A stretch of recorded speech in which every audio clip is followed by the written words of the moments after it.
Assalamualaikum warahmatullahi wabarakatuh. Halo semuanya, perkenalkan saya Sylvia Amalia Febrianti dengan NIM 231103050001 dari kelas Psikologi Islam 1. Pada video kali ini, saya akan membahas salah satu topik menarik dalam dunia psikologi, yaitu tes proyektif beserta dua contoh tesnya yang cukup populer, yaitu EPPS dan SSCT. Tes proyektif ini sering digunakan oleh psikolog untuk memahami kepribadian seseorang secara mendalam, termasuk pikiran, emosi, dan motivasi yang mungkin tidak disadari oleh individu itu sendiri. Jadi, buat teman-teman yang penasaran gimana cara kerja tes-tes ini dan apa manfaatnya untuk mengenal diri sendiri, yuk tonton video ini sampai selesai. Sebelum kita masuk ke jenis-jenisnya, mari kita pahami dulu apa itu tes proyektif. Tes proyektif adalah alat bantu psikologi yang digunakan untuk menggali kepribadian seseorang, terutama bagian yang tidak terlihat secara langsung.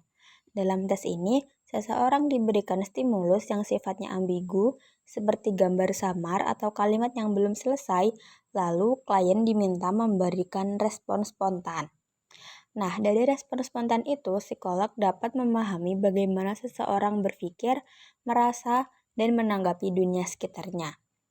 Tujuan tes ini bukan untuk menilai seseorang benar atau salah, tapi untuk melihat cara individu menafsirkan dirinya sendiri dan lingkungannya. Lalu, kenapa sih disebut tes proyektif?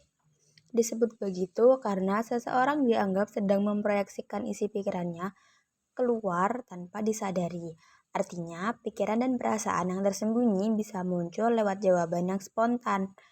Misalnya, ketika seseorang melihat gambar samar, lalu berkata, orang itu tampak kesepian. Maka bisa jadi tanpa disadari ia sedang memproyeksikan perasaan kesepiannya sendiri. Menarik kan? Tes ini seperti cermin psikologis yang menampilkan apa yang sebenarnya ada dalam diri kita. Sekarang kita masuk ke tes yang pertama, yaitu EPPS atau Edwards Personal Preference Schedule. Tes ini dikembangkan oleh Alan L. Edwards berdasarkan teori kebutuhan dari Henry Murray. Tujuan utamanya adalah untuk mengukur dorongan dan motivasi kepribadian seseorang. Melalui serangkaian pilihan pernyataan, tes ini membantu psikolog mengetahui apa yang paling memotivasi seseorang dalam hidupnya. Apakah ingin diakui, ingin berprestasi, ingin menolong orang lain, atau hal lainnya. Tes ini sering digunakan dalam bimbingan karir, konseling, dan seleksi kerja, karena hasilnya bisa membantu memahami potensi dan minat seseorang. Yang berikutnya saya akan menjelaskan tentang 15 needs atau kebutuhan yang diukur dalam tes EPPS. Setiap kebutuhan ini menunjukkan cara seseorang menyesuaikan diri dan mencari kepuasan dalam hidupnya. Yang pertama ada need for achievement, yaitu kebutuhan akan prestasi. Yaitu adanya dorongan untuk berbuat sebaik mungkin, mencapai keberhasilan dan merasa puas atas hasil kerja. Orang dengan kebutuhan ini cenderung suka tantangan, tekun, dan ingin mencapai target yang sulit. Yang kedua ada need for order, yaitu kebutuhan akan ketertiban. Adanya keinginan untuk hidup rapi, teratur, dan mematuhi aturan.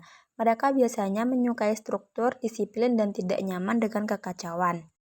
Yang ketiga yaitu need for endurance, atau kebutuhan akan ketekunan. Adanya dorongan untuk tetap bertahan meski menghadapi kesulitan. Individu dengan kebutuhan ini cenderung ulet, sabar, dan pantang menyerah dalam menyelesaikan tugas. Yang keempat ada need for dominance, yaitu kebutuhan akan dominasi. Adanya keinginan untuk memimpin, mengarahkan, dan mempengaruhi orang lain. Biasanya muncul pada orang yang percaya diri dan ingin mengambil peran utama dalam kelompok. Yang kelima yaitu need for autonomy, yaitu kebutuhan akan otonomi. Adanya dorongan untuk bebas membuat keputusan sendiri tanpa dikontrol orang lain. Orang dengan kebutuhan ini sering ingin mandiri, kreatif, dan tidak suka diatur. Yang keenam yaitu ada need for affiliation, yaitu kebutuhan akan afiliasi, adanya keinginan untuk menjalin hubungan sosial yang hangat dan akrab. Mereka yang tinggi di aspek ini biasanya ramah, suka bekerja sama, dan senang berada di lingkungan yang harmonis.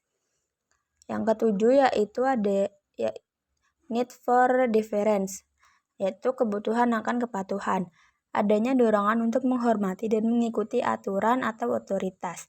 Orang seperti ini biasanya menghargai tradisi dan senang jika diberi arahan yang jelas.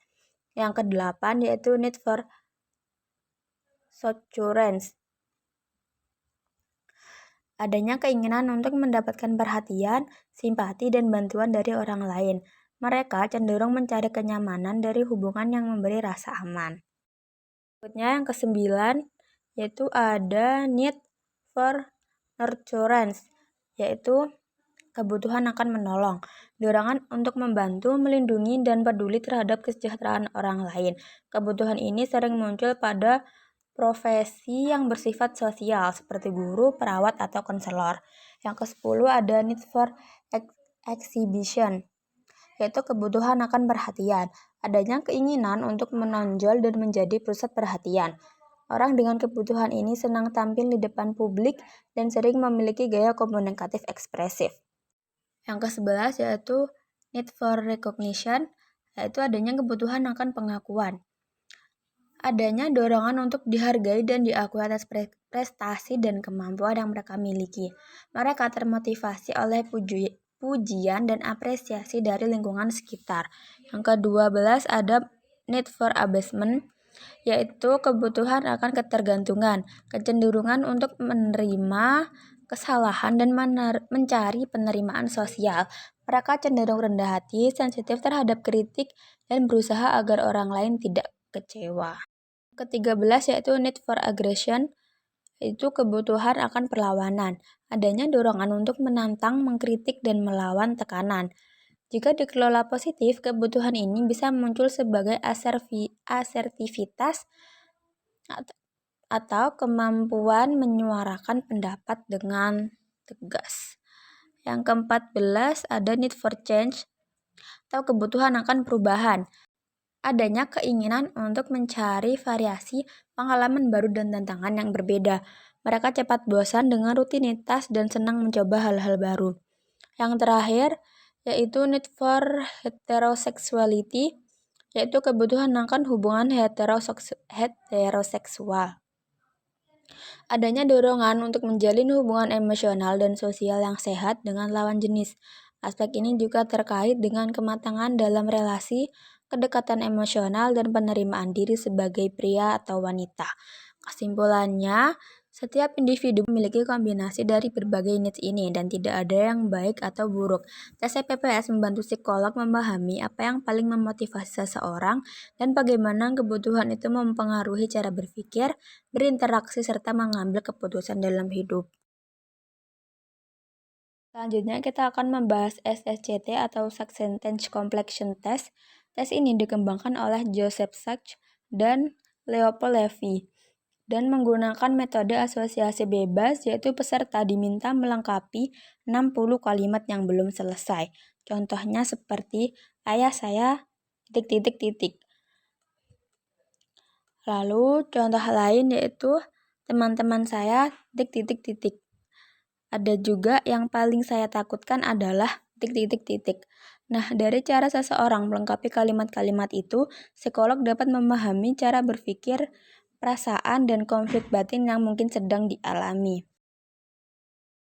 SSCT biasanya mencangkup 4 aspek utama dari kehidupan seseorang. Yang pertama yaitu masalah keluarga, seperti hubungan dengan ayah, ibu, dan anggota keluarga lainnya. Yang kedua yaitu masalah seksual dan relasi, yaitu pandangan dan kenyamanan terhadap hubungan dengan lawan jenis. Yang ketiga ada hubungan sosial, seperti interaksi dengan teman, atasan, atau lingkungan sekitar. Yang keempat ada konsep diri, yaitu bagaimana seseorang menilai dirinya, masa lalunya, dan masa depannya. Tes ini banyak digunakan dalam bimbingan dan konseling karena bisa membantu psikolog memahami penyesuaian diri dan dinamika emosional klien. Sebelum kita menutup pembahasan, ada hal penting yang harus diingat, yaitu etika dalam penggunaan tes psikologi. Tes seperti EPPS dan SSCT tidak boleh digunakan oleh sembarang orang, hanya psikolog profesional yang berhak melaksanakan dan menginterpretasikan hasilnya. Selain itu, stimulus asli dari tes tidak boleh disebarluaskan ke publik, dan hasil tes harus dijaga kerahasiaannya. Prinsip pentingnya, tes digunakan untuk membantu individu berkembang, bukan untuk menilai atau menghakimi. Setiap orang punya dunia batin yang unik. Melalui tes seperti EPPS dan SSCT, kita bisa lebih memahami apa yang kita butuhkan, rasakan, dan perjuangkan. Tes ini membantu kita mengenali diri sendiri dengan lebih jujur, membuka ruang untuk refleksi, pertumbuhan, dan penyembuhan emosional. Jadi itulah penjelasan mengenai tes proyektif, termasuk dua jenisnya yaitu EPPS dan SSCT.